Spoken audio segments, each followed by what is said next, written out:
Hello, this is Usha Menon from Singapore, and I am so delighted to be part of FRO 2022.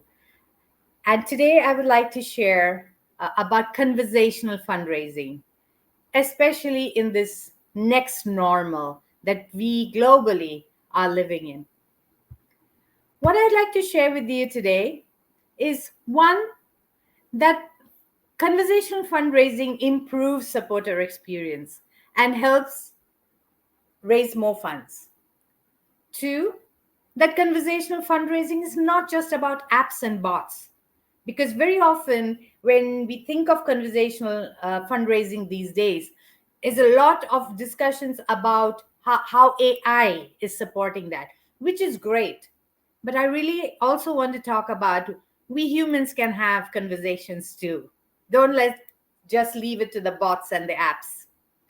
And thirdly, that conversational fundraising, you need to get that alignment of values and thoughts between what the cause stands for, what the ambassador for the cause also believes in, and what the audience is. And when there is that alignment, that's when magic happens with fundraising.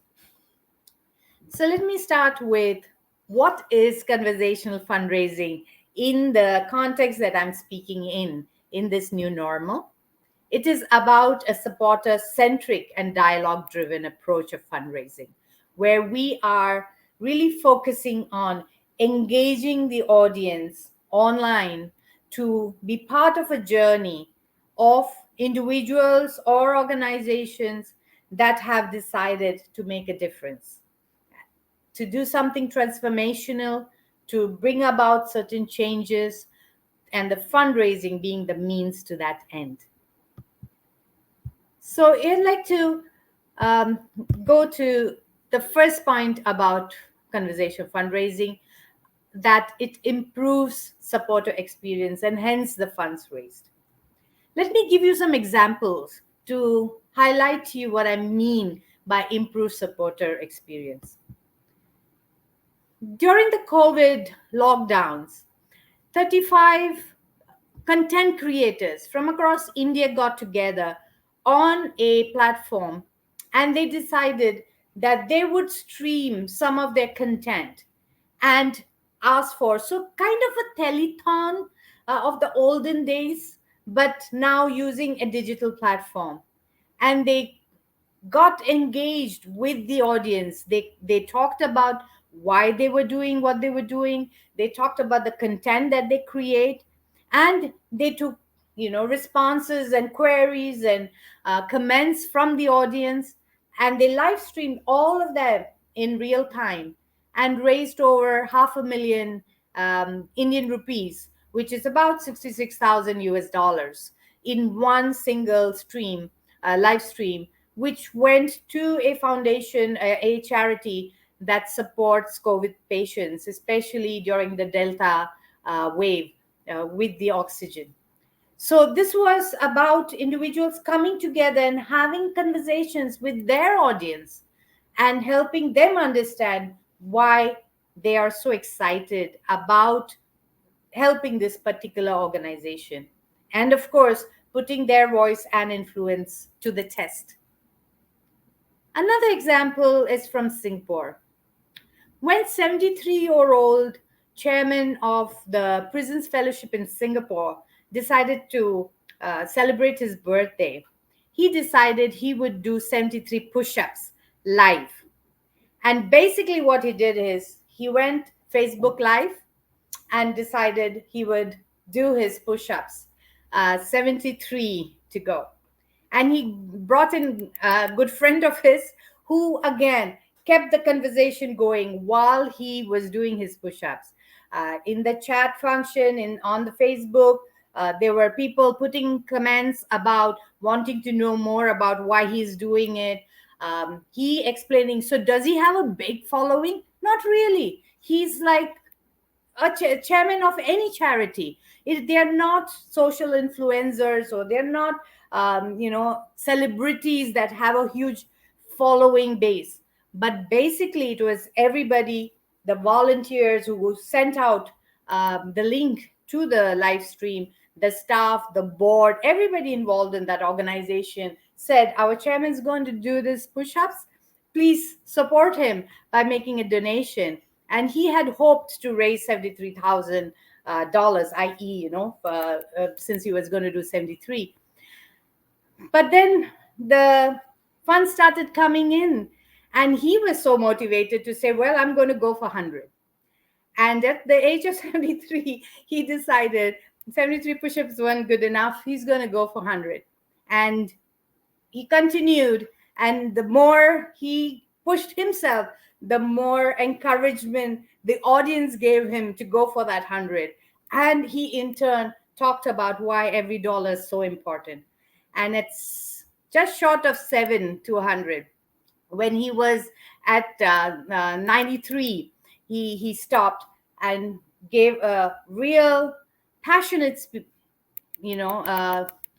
pitch to the audience to say he's going to go for 100, but he really hopes that he can raise $250,000 through this effort. And at the end of the 100th push-up, he managed to raise the 130,000 Singapore dollars, and then he kept the line open for the whole day of his birthday, and that raised US dollar 188,000, which is $250,000 Singapore dollars. So no major celebrity or no major fan following or any of that sort. Just a chairman of an organization saying, I'm going to do it this way. If you join me and you want to talk to me, come online this day, this time, and I'll tell you all about why I'm doing what I'm doing. And of course, having a friend egging him on, as well as checking all the messages on the feed, made it easy so that there was somebody taking charge of that and keeping the momentum while he did his push-ups. Anybody anywhere in the world can do it. You don't even need to be 73. If I could do it at 55, or you could do it at 25, it doesn't matter. Anybody can do it, and it doesn't even need to be push-ups. So that was the other example of conversational fundraising, where you are involving the audience to understand why you're so passionate about the cause that you are raising funds for. And then, of course, the recent campaign that took place online with the gaming community. For those of you who are Fortnite Epic Game fans, you would have already known this.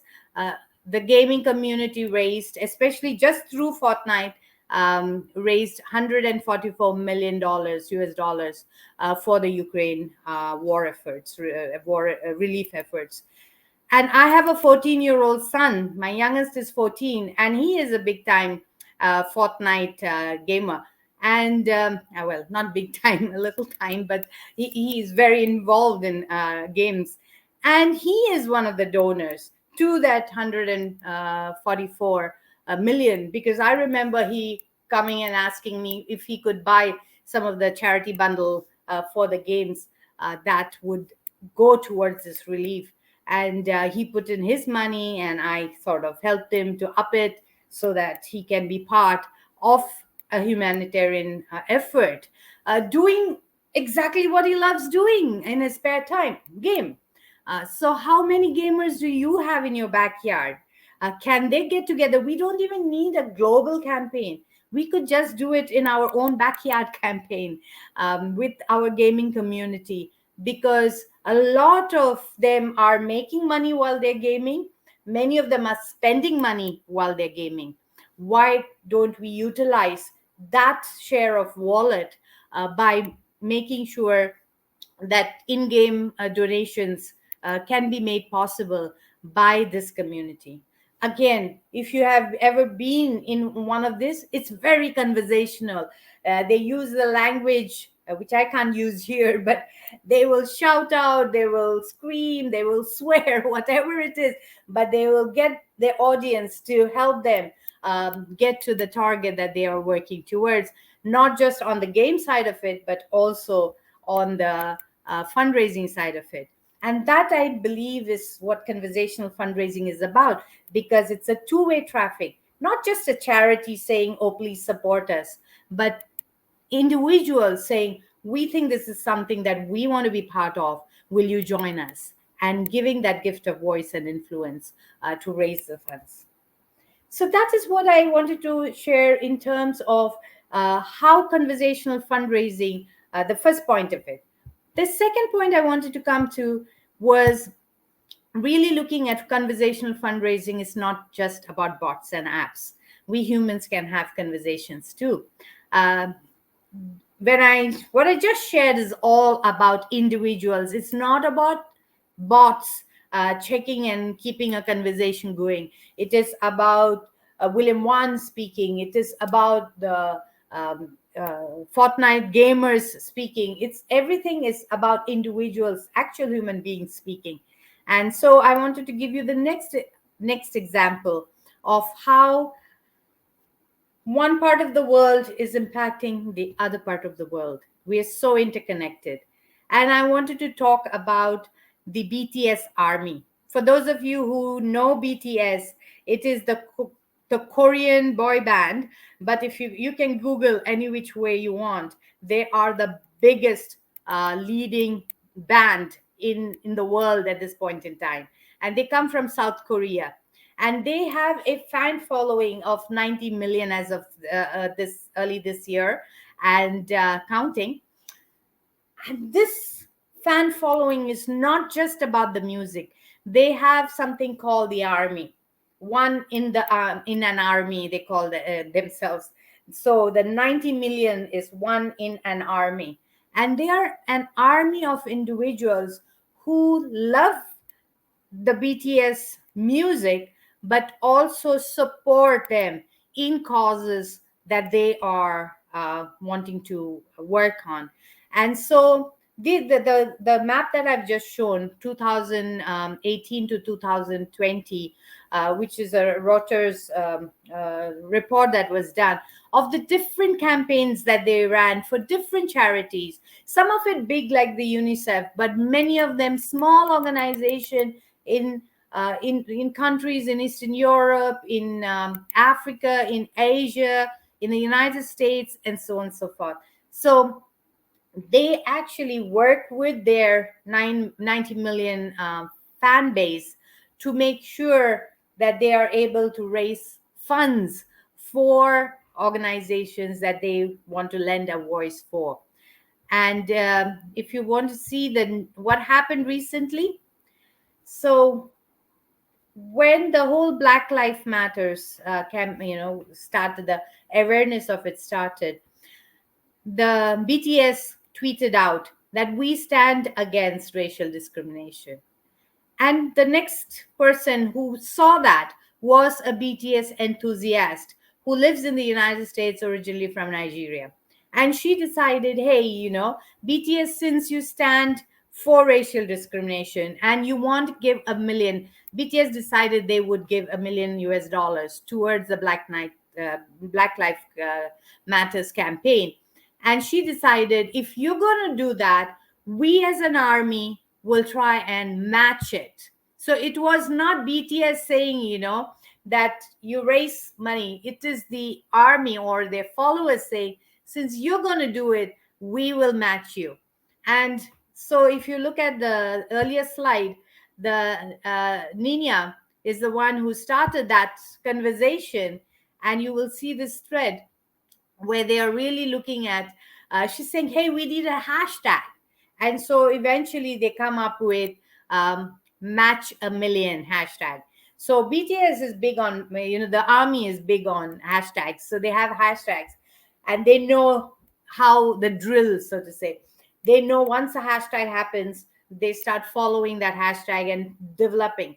So now they had a hashtag. Look at the time. It is 11:45 in the night, GMT, Greenwich Mean Time, which is sort of a late afternoon in the United States. And what happened then is somebody sitting in the Philippines who is part of the army at, which is again afternoon for the Philippines, because by the time the sun starts getting from Asia to the rest of the world, a 19-year-old from the Philippines decided that he's going to track how is Match a Million going to work. How is it progressing? And then someone else sent out within, once he started tracking to some of the celebrities. So they tagged celebrities and in this particular case in Canada. And that gave the next boost to this campaign. And before you know it, within a day of that campaign, from the time 7th of June to the 8th of June, this campaign managed to raise $2 million. 1 million coming from the BTS band and the company itself, and the other million, in fact 1.3 million, coming from the fan base of BTS for Black Lives Matters. A lot of Asian donors, a lot of African donors, a lot of European donors for the campaign in the United States. So think about it. What are the possibilities that you have to mobilize people, your diaspora, your alumni, whatever the case may be? How are you connecting them? And what I've given you is sort of a step by step. Create a campaign, create a hashtag, get somebody to track some. And you may say, oh, we don't have the staff to do it. As charities, we are very strapped. Well, that's where volunteers come in. BTS Army, entirely volunteers. If a commercial band can do it, I'm sure the people who are out here saving the world totally should know how to mobilize their volunteers. And that brings me to the third point. Conversational fundraising succeeds when values and thoughts of the cause ambassador is aligned with that of their supporters. And for that, I want to share with you the difference between an influencer and a cause ambassador. So, if we were to take the BTS example, or William Wan, the chairman who did the push-up example, what the volunteers or the army of BTS or William Wan himself is a cause ambassador. They don't have a big following, but they believe in a cause. They believe that they can be the change. They can make a difference for the things that they want changed. And so a cause ambassador inspires others to support a cause. An influencer usually already has, so the BTS would be an example of an influencer. They already have a fan base. And so the influencer asks their fan base to support. And my point here is, very often we think, oh, we need to find people who have a fan base. Not necessarily, because we have seen that some of the ambassadors for the cause are good enough, even if they don't have a fan base. But what is special is they believe in the cause that they're supporting, and they're putting themselves out there to raise funds for the cause. And others, and they're willing to have that conversation with whoever is going to listen to them. And online makes it easy to have that conversation. So the cause ambassador believes in the cause, while the influencer may do it as part of their personal branding. They would choose causes that kind of are aligned to or gives them the visibility in a certain way, whereas a cause ambassador just does it because he or she already loves the cause that they're working for or they were trying to raise funds for. The cause ambassador is based on the love for their cause. In the case of influencers, it's usually the ability to reach their support base and the way in which they want to engage with that support base.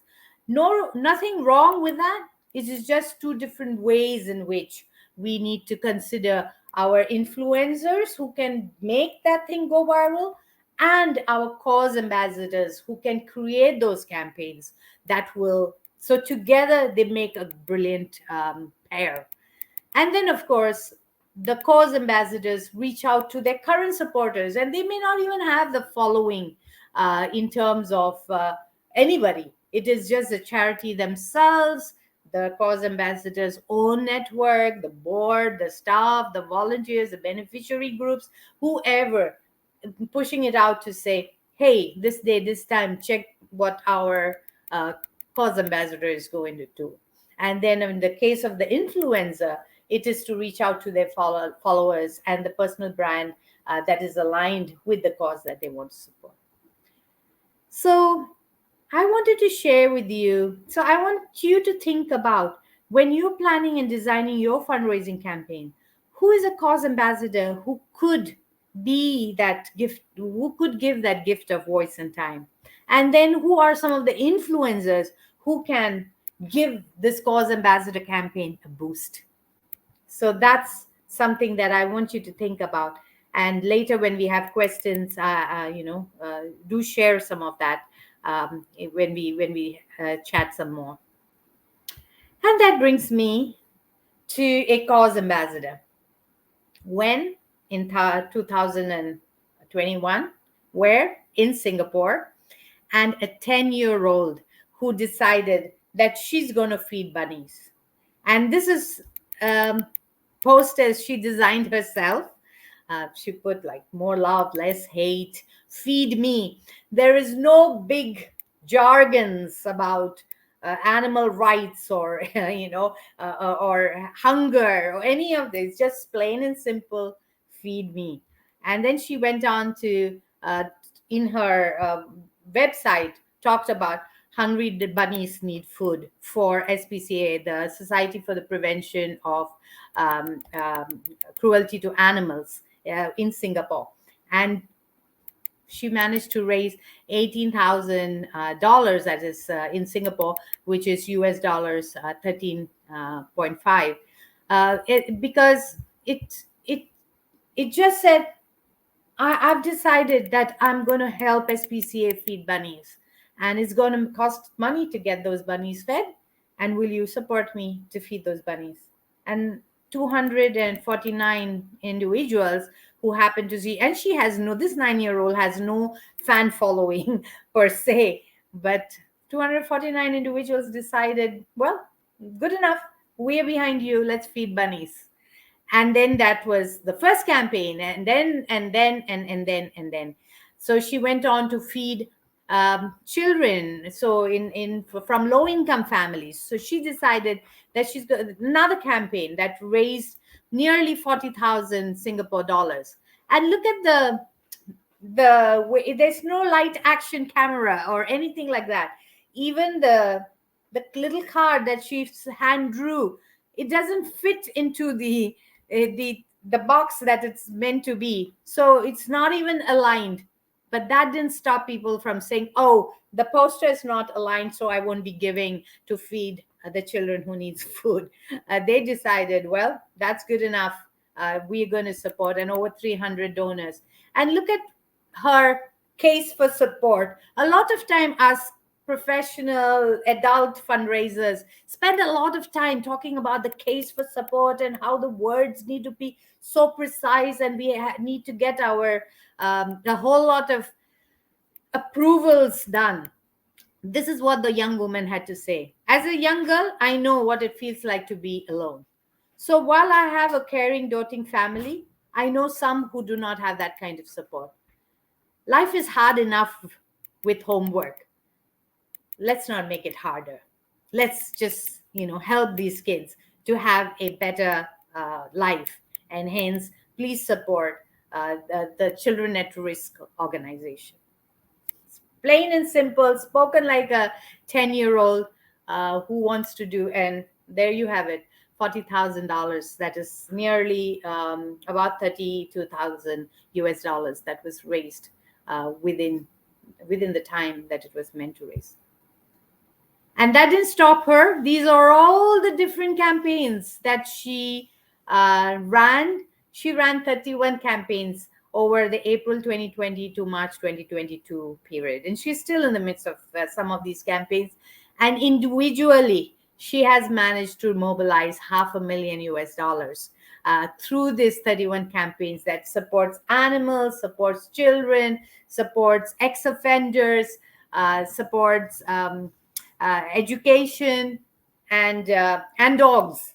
So this is what is possible when someone decides to have a conversation with the people about what inspires them, what they want to be doing something about, and asking others, will they join a journey that they have decided to take to raise funds for a specific cause. And it doesn't go to any specific program, or it doesn't go, it just goes to the charity. And undesignated income through conversational fundraising, through your brand ambassadors, your volunteers. Uh, that is what most of the charities require, because we are so stuck with designated, restricted gifts from the bigger donors. We really, really need that undesignated, unrestricted income that is given because, simply because there is a need in the community that needs to be addressed. And obviously, people are giving. And Singapore, if you look at it, is a very sophisticated, very organized economy. Generally, people are very highly educated. Where thinking, despite that, the people who have given to this particular brand ambassador just gave because here is someone who decided to do something about it, and they want to be part of that conversation. And that is Rije. She is all of 11 years old, and it is my great pleasure. She has, you have seen her CV. She is exceptional when it comes to fundraising. 31 campaigns, nearly $500,000 US. She's been on Cartoon Network and all the other platforms talking about, and I am so delighted that today I will be interviewing her so that you can just get a feel of what a preteen brand ambassador for causes here in Singapore thinks about her campaigns. And at the end of the session, I sure hope, you know, everything that I've said and everything that Vijay has mentioned, you will put in the chat some of the learning outcomes. What are some ideas or inspirations or aspirations that we may have triggered in your mind so that we can have something coming out of this 30 minutes that we're spending together that you're going to take back and work on. And of course, I'd be happy to take questions at the end of the interview for you to clarify or ask further information. So over to me meeting up with Vijay. Hi, Vijay. Hi. So that's a very pretty background you have. Your favorite bunnies. So I'm going to introduce, I've just introduced you to a global network of fundraisers and change makers. And you are one of us because you are a fundraiser and a change maker. And that's why I wanted to interview you, to talk to you about some of the things that you've done that's so interesting, so inspirational, and I would say very successful. So tell me, how did you come up with this idea? Like when you plan, how do you plan for a campaign? I usually have a chat with my father and we look at charities that need help and I choose those that I like. It is important that I like the charity as this will allow me to share my voice with real feelings. It means a lot to me when the charity appreciates what I'm doing so I can feel like I made a difference. Like SPCA, they send me postcards of the cute rabbits and they have, and it makes me it feels so happy to see that I helped my favorite animal. Very nice. And SPCA is a charity that works with animals and prevention of cruelty to animals in Singapore, right?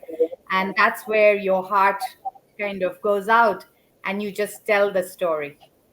So what are some of the important steps you take? So you've decided, oh, you're going to help bunnies have food through SPCA. Then what happens?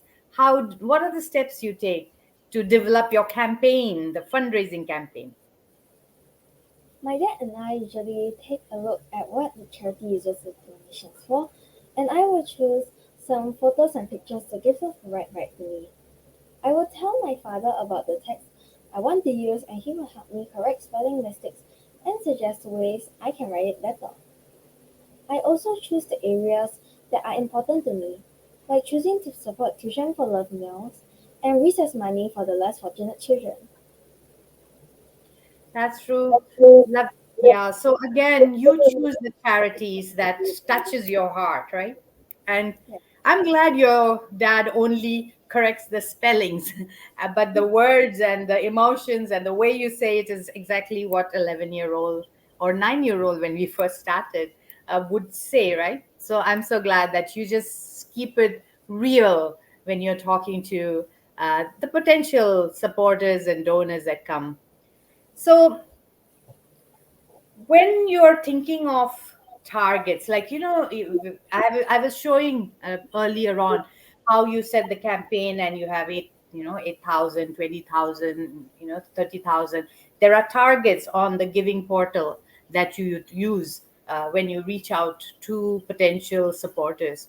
How do you decide how much you want to raise, or how do you what are some of the tips that you have learned having run 31 campaigns online in the past 2 years?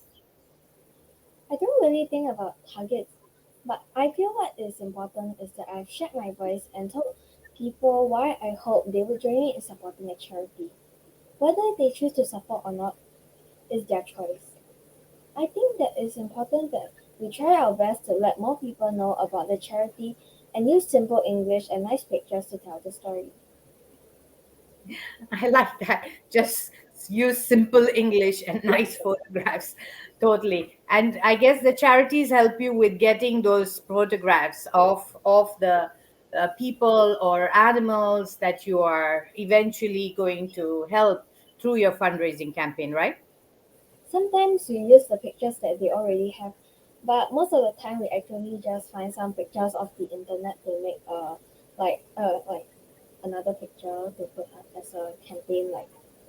All right. So, okay. So it doesn't necessarily have to be only from the charity. It's generic photographs, like rabbit is a rabbit kind of thing. And I'm so glad you're showing a nice, healthy rabbit, and still it raises money. Very often people think, oh, you need to show a very poor thing kind of a rabbit. Only then people will give money, which is not true from your experience, right? All right. Is there something where you felt, ah, yeah, you should have done something differently, or some challenge that you faced when you were doing these campaigns? Some challenges I face were like sometimes when I'm doing like the campaign, it's a bit difficult to think of a description or like a story for the campaign, as usually when I just want to help a certain charity, I mainly don't really think about the reason why. But for some of them, I have a straightforward answer. But for some of them, I need to think it through. Yeah. All right. So some are more complex, right?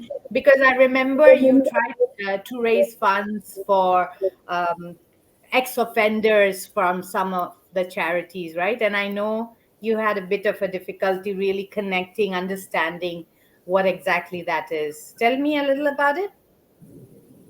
So sometimes a bit of, like some difficulties I also like sometimes it's a bit difficult to also set targets because like you can't choose to not set a target, so sometimes you have to think of like something that means something to us or can mean something to someone else, so Perfect. usually it's like special numbers.